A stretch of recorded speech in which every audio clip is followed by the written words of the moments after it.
ہم کوشش کریں گے کہ صحیح اسلامی روایات کی روشنی میں اہل سنت کے موقف کو ظاہر کریں گے، اور یہ اس لیے بھی ضروری ہے کہ امام حسین وہ ہیں کہ جن کے بارے میں سلسلہ چشت اہل بہشت کے پیشوا حضرت سیدنا نیاز بریلوی علیہ الرحمت والرضوان نے کہا تھا، اے دل بگیر دامن سلطان اولیاء، اے دل بگیر دامن سلطان اولیاء، یعنی حسین ابن علی جان اولیاء۔ یہی نیاز بریلوی ہے، سے ایک بار کسی نے پوچھا تھا کہ حضور یزید کے بارے میں آپ کا کیا خیال ہے؟ تو انہوں نے برجستہ کہا تھا کہ تم مجھ سے یزید کے بارے میں پوچھتے ہو کہ میں اپنا خیال ظاہر کروں، اس سے لاکھ گنا بہتر ہے میں صرف حسین حسین حسین کا وظیفہ پڑھتا رہا۔ کیا وجہ ہے کہ ایک شاعر کہتا ہے کہ حسنین کی نالین پہ دو نین تصدق، اور دو نین تو کیا چیز ہے کونین تصدق۔ مولا مولا مولا مولا مولا مولا مولا الحمد للہ رب العالمین والعاقبۃ للمتقین والصلاة والسلام علی اشرف الانبیاء والمرسلین وعلی آلہ وصحابہ اجمعین، اما بعد، اعوذ باللہ من الشیطان الرجیم، بسم اللہ الرحمن الرحیم۔ وَلَنَبْلُوَنَّكُمْ بِشَيْءٍ مِّنَ الْخَوْفِ وَالْجُوعِ وَنَقْصٍ مِّنَ الْأَمْوَالِ وَالْأَنفُسِ وَالثَّمَرَاتِ وَبَشِّرِ الصَّابِرِينَ۔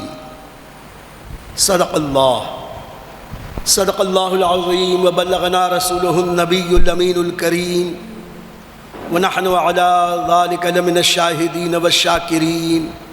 والحمد للہ رب العالمین۔ قال اللہ تبارک و تعالی فی شان حبیبہ، ان اللہ وملائکتہ یصلون علی النبی یا ایہا الذین آمنوا صلوا علیہ وسلموا تسلیما۔ اللہم صل علی سیدنا و مولانا محمد معدن الجود والکرم، منبع العلم والحلم والحکم، وآلہ وصحبہ وبارک وسلم۔ صلاۃ و سلاما علیک یا رسول اللہ، وعلی آلک وصحابک یا حبیب اللہ۔ معزز علماء کرام، میرے دینی اور اسلامی بھائیوں، عزیز بچوں، السلام علیکم ورحمۃ اللہ وبرکاتہ۔ اللہ رب العزت کا بے پناہ شکر و احسان ہے کہ اس نے ہمیں اور آپ کو آج اس مبارک بزم کی حاضری کی توفیق عطا فرمائی۔ آپ اس بات سے بخوبی واقف ہیں کہ آج کی بزم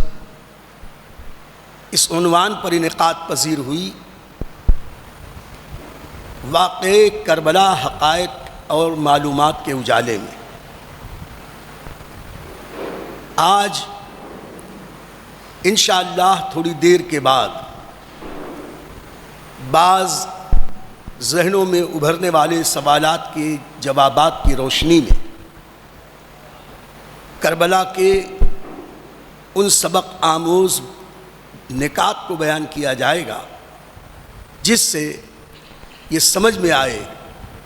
کہ واقع کربلا اسلامی تاریخ پر کتنے دور رس اثرات مرتب کر چکا۔ مختصر میں چاہتا ہوں کہ واقع کربلا کو آپ کے سامنے پیش کر دوں۔ اگرچہ آپ نے بارہا سنا، لیکن ذہنوں کو اگلی گفتگو سے مربوط کرنے کے لیے چند باتیں گوشے گزار کر درود پاک سنائیں۔ اللہم صلی علی سیدنا و مولانا محمد وعلی آل سیدنا و مولانا محمد وبارک وسلم۔ صلاۃ و سلام علیک یا رسول اللہ، وعلی آلک و صحابک یا حبیب اللہ۔ عزیزان گرامی، اسلام کی تاریخ تو حضرت آدم علی نبینا علیہ الصلاۃ والتسلیم کے اس خاکدان گیتی پہ تشریف لانے ہی سے شروع ہوئی۔ پھر کم و بیش 1,24,000 انبیاء و مرسلین آتے رہے، اپنے حصے کا کام انجام دے کر واپس جاتے رہے، اور اس کام کی تکمیل ہوئی۔ ہمارے نبی آقا نامدار، مدینے کے تاجدار، حضور سید ابرار، روحی فدا محمد الرسول اللہ صلی اللہ تعالی علیہ وسلم کی بعثت پر سرکار تشریف لائے، قرآن آیا، قیامت تک کے لیے دستور حیات، دستور زندگی اللہ نے بندوں کو عطا فرمایا، اور آقا کریم علیہ الصلاۃ والتسلیم نے نہایت اخلاص اور پوری ذمہ داری کے ساتھ حق تبلیغ ادا فرمایا، اپنے پیارے صحابہ تک قرآن کو بھی پہنچایا اور ان کے دلوں کا تزکیہ کیا، اور ایسا مبارک تزکیہ کیا کہ بنی آدم میں حضرات صحابہ رضوان اللہ تعالی علیہم اجمعین سے بڑھ کر نہ اس کے پہلے کوئی جماعت ہوئی، نہ اب قیامت تک ویسی کوئی جماعت ہو سکتی۔ یہ نبی پاک صاحب الاولاق کی فیضان نظر کا کرم تھا کہ جو خود راہ پر نہ تھے، اوروں کے لیے ہادی اور رہبر بن گئے، اور حضور اکرم سید عالم صلی اللہ تعالی علیہ وسلم نے اپنے صحابہ تک دین پہنچایا، اور ایک انقلاب آیا، قرآنی نظام مصطفیٰ کے نام سے دنیا میں نافذ ہوا،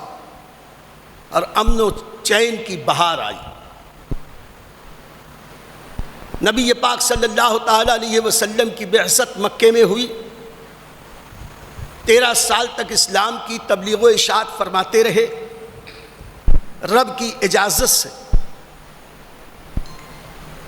آقا کریم علیہ الصلاۃ والتسلیم اور ان کے صحابہ نے ہجرت فرمائی، اور مدینہ منورہ کی ظاہری حیات نبوی کے 10 سال قرآنی نظام اور دستور کو قائم کرنے میں آقا کریم علیہ الصلاۃ والتسلیم نے وہ تگ و دو فرمائی کہ الحمدللہ 10 سال کی مختصر مدت میں پورا عالم عرب جو کفرستان تھا وہ اسلامستان میں تبدیل ہو گیا، اسلامی مملکت قائم ہو گئی، اور اس کے بعد نبی پاک صلی اللہ علیہ وسلم نے جن خطوط پر اپنے صحابہ کی تربیت فرمائی تھی، انہی خطوط پر نہایت ہی اخلاص للہیت اور ایمانداری کے ساتھ حضرات صحابہ نے عمل کر کے نظام مصطفیٰ کو قائم کیا، خلافت راشدہ کے نام پر۔ نبی پاک صاحب الاولاق صلی اللہ علیہ وسلم اس دنیا سے تشریف لے گئے۔ نبی پاک صاحب الاولاق کے وصال اقدس کے بعد نبی کی نیابت و خلافت کا فریضہ انجام دیا حضرت سیدنا صدیق اکبر رضی اللہ تعالیٰ نے، اور اسی منہج اور اسی راستے پر جو نبوی راستہ تھا، جو قرآنی دستور تھا، اسی کے مطابق انہوں نے اسلام کی تبلیغ بھی فرمائی، اور مملکت اسلامیہ کو اوج ثریا تک پہنچایا، اور تمام داخلی اور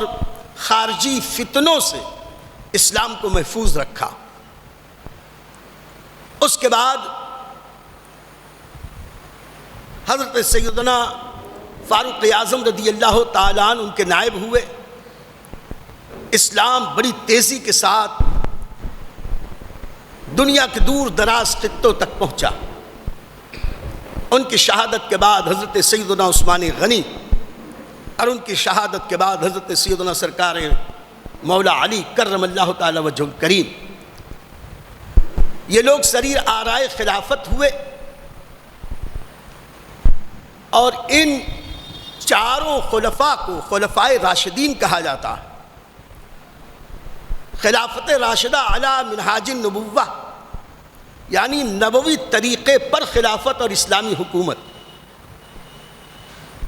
اور ان کے دور میں اسلام کو جو غلبہ، ترقی اور وسعت ملی وہ تاریخ عالم میں جلی حروف سے لکھی ہوئی۔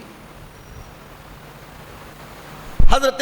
مولا کائنات شیر خدا رضی اللہ تعالیٰ عنہ کے بعد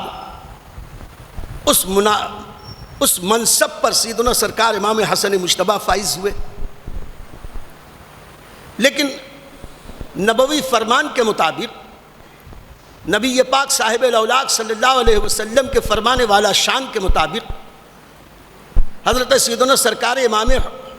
حسن مجتبیٰ رضی اللہ تعالیٰ عنہ نے خلافت سے دستبرداری کا اعلان کیا، اور نظام سلطنت نبی کے ایک معتبر اور مستند صحابی حضرت سیدنا امیر معاویہ رضی اللہ تعالیٰ عنہ کے حوالے کیا۔ اس اعتبار سے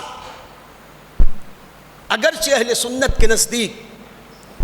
حضرت امیر معاویہ رضی اللہ تعالیٰ عنہ کی خلافت راشدہ تو نہیں ہے، لیکن یہ وہ اسلامی سلطنت ہے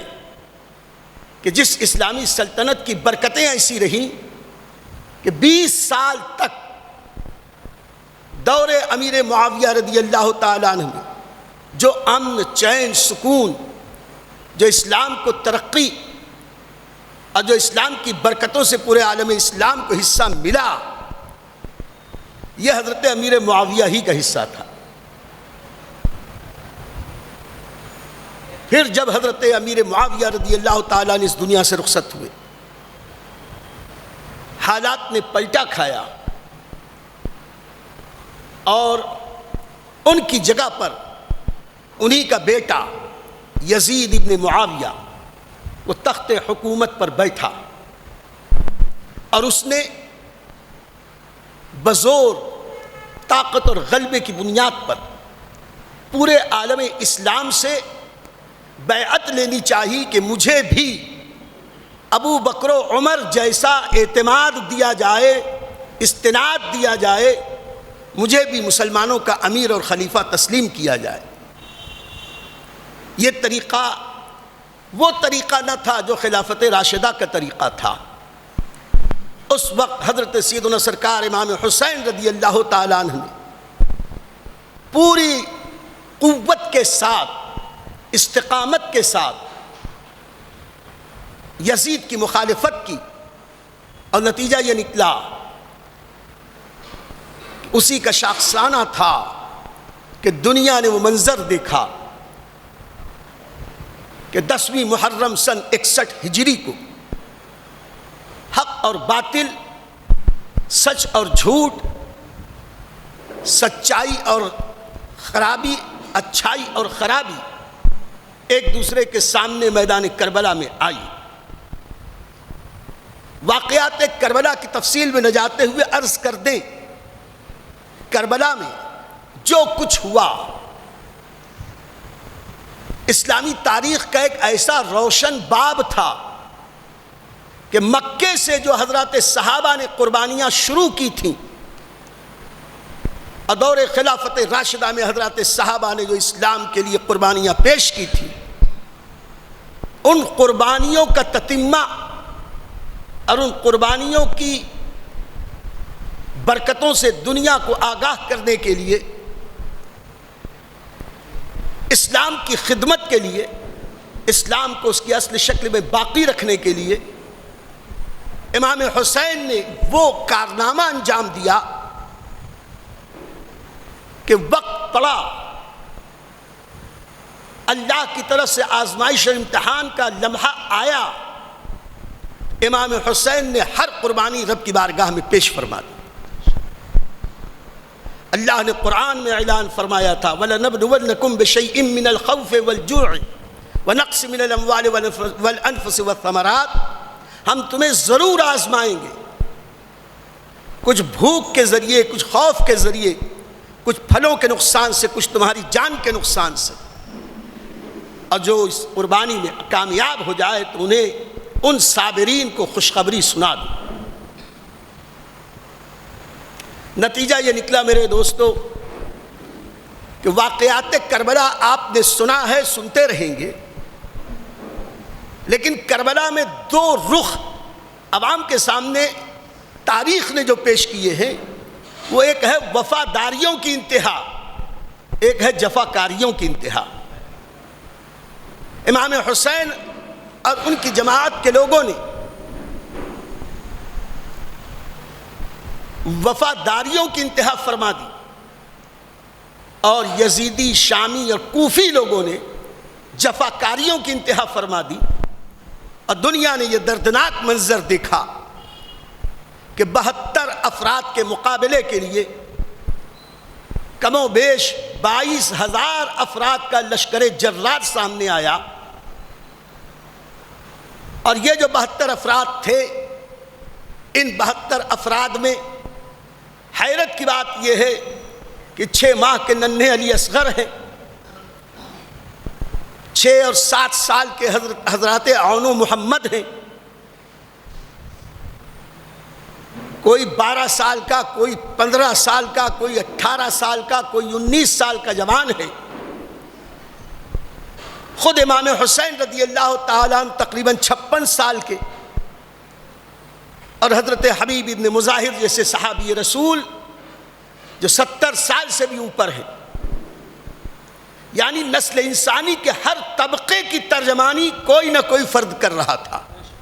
اور رب کی بارگاہ میں قربانی پیش کی جا رہی تھی، اور رب نے اعلان کیا تھا بھوک، ڈر، خوف، جان کے نقصان سے، مال کے نقصان سے، تمہاری کھیتیوں کے نقصان سے ہم آزمائیں گے۔ امام حسین نے میدان کربلا میں ان تمام طریقوں سے رب کی بارگاہ میں قربانی پیش کرتے ہوئے بھی صبر و شکر کے ساتھ اور استقامت کے ساتھ کہا تھا کہ جان دی ہوئی اسی کی تھی، حق تو یہ ہے کہ حق ادا نہ ہوا۔ کربلا کا یہ جو منظر پیش آیا، اس کے بعد تاریخ نے پلٹا کھایا، اور تاریخ میں عجیب عجیب انداز سے اس کی تعبیرات پیش کی جانے لگی۔ ایسے وقت میں واقعات کربلا جو ایک غم انگیز واقعہ تھا، سبق آموز واقعہ تھا، ایسا غم انگیز اور سبق آموز کہ قیامت تک کی نسلیں کربلا سے سبق سیکھتی، لیکن بعض دنیا دار، دنیا پرست لوگوں نے غم کو فن بنا دیا، اور کربلا کی حقیقت پر ایسے دبیز پردے ڈال دیے کہ کچھ لوگوں نے صرف رونا دھونا اور ماتم کرنا کربلا کا مقصد سمجھا، کچھ لوگوں نے جاہلانہ رسم و رواج کو کربلا والوں کی یاد کا ذریعہ بنایا، اور کچھ لوگوں نے صرف رسمی طور پر کربلا والوں کا ذکر کر کے ان کی قربانیوں کی عظمت کے آگے پردہ ڈالنے کی کوشش کی۔ لیکن آج ہم کوشش کریں گے کہ ان دریدہ دہن ناپکاروں نے، جنہوں نے امام حسین رضی اللہ تعالیٰ عنہ اور ان کے ساتھیوں پر اعتراضات کیے،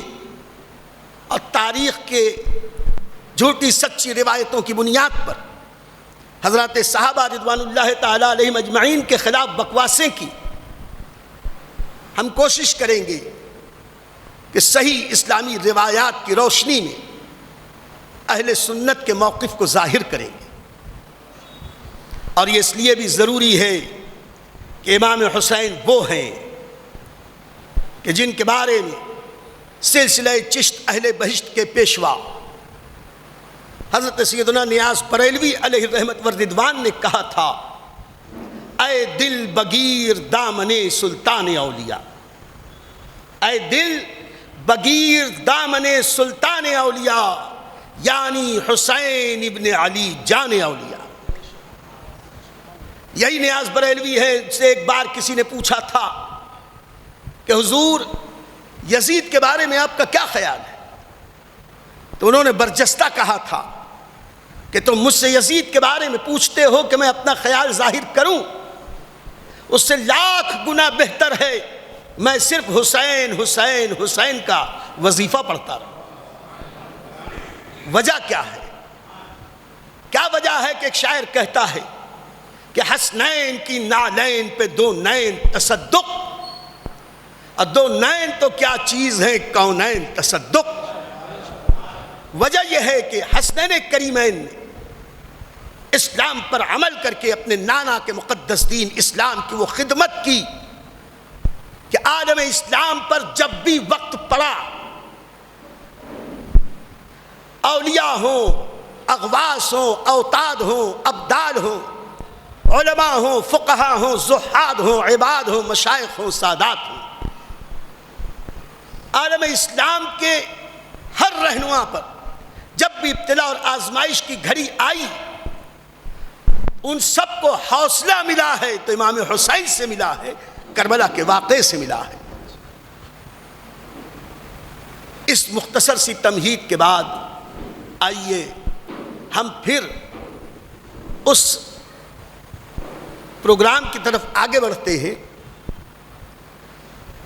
جس میں کچھ سوالات ہمارے ان علماء کرام نے تیار کیے اور اس کا جواب بھی دینے کی کوشش کریں گے۔ انہی کی روشنی میں آج آپ واقعات کربلا کی